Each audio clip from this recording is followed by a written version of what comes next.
Your latest weekend action. Interior athletes were very busy today. First, we'll start off with some high school state action that took place here in town. The ASAA softball tournament kicked off yesterday and runs through today. And the KTVF sports team was there to take a closer look at how interior squads are faring. The two-day high school state softball tournament at the South Davis Fields have brought the best teams in the state to face off in Fairbanks. 3 interior schools qualified for the tournament in hopes of climbing their way to the top of the bracket. West Valley faced West Anchorage in a round 1 game of the tournament, losing 13-0. The Wolfpack then fought to stay alive against Wasilla. West Valley's Jenna Johnson helped edge an early lead, but the Warriors started making contact in the 4th and ran away with an 8-4 victory over West Valley. That's what's kind of been our Achilles heel all season long, is when we face a fast pitcher, we don't seem to catch up. And then it just, we struggle with that for whatever reason. In the small school bracket, the Hutchinson Hawks had a long day Friday, playing a total of 3 games. The Hawks looked to regroup after a 24-5 loss against Ketchikan in the second match of the evening. They went on to face the Homer Mariners for a win-it-or-go-home battle in the consolation bracket. The Mariners squeezed out an early 8-3 lead through the first 3 innings. They would leverage their momentum in the 6th, tacking on 4 more points for a 12-6 score. Hutch's Kimmy Duffield kept the Hawks flying within striking distance of Homer.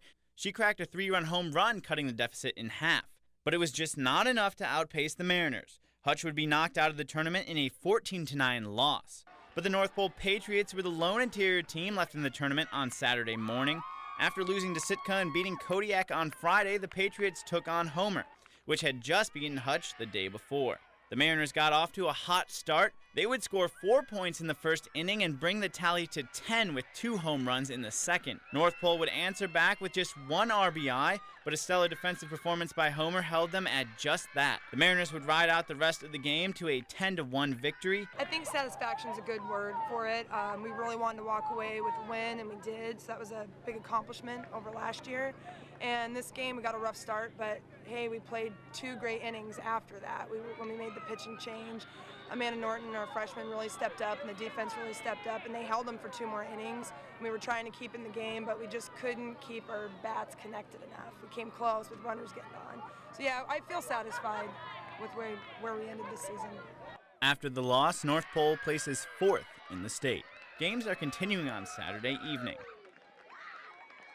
And 2 interior high school baseball teams were also on the mound this weekend, battling it out for a state title, but they were playing down in Anchorage. Lathrop went into the state tournament with the top seed from the Mid-Alaska Conference, but the Malamutes haven't fared as well as the crosstown West Valley Wolfpack that finished the season as MAC runner-up. Lathrop is now out of the tournament after losing 2 straight games, the last being a 17-7 loss to Wasilla, and the West Valley Wolfpack has made their way to the 3rd place game after a first-round win over Ketchikan and a loss to Chugiak. The Wolfpack lost a close match to Juneau Douglas 2-1, nabbing the 4th place spot in the state. And we saw state high school track action last weekend, but competitors who were just a bit younger and looking to follow in the footsteps of their older counterparts stepped up to the starting line earlier today. It was all for the Alyeska Track and Field Games at Lathrop High School.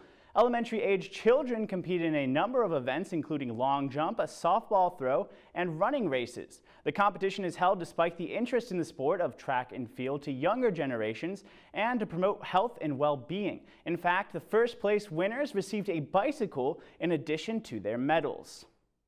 And CrossFit athletes from across the state of Alaska are coming together to compete against one another in a series of fitness-inspired challenges. The event, called the Alaskan Affiliate Cup, is taking place at the Carlson Center on Saturday and Sunday. This is the first time a CrossFit competition of this magnitude has been offered to Alaskans. Teams of around 10 competitors will duke it out in up to 20 to 30 tests of strength and endurance. They range from simple push-up contests and rope climbing to multi-movement power exercises. The ultimate goal for members of Alaska's CrossFit gyms, the Affiliate Cup, is being crowned as the fittest club in the state. And that about brings us to the buzzer for sports tonight. Katie Looper is up next with your full weather forecast. Thanks for checking in, and we'll see you next weekend.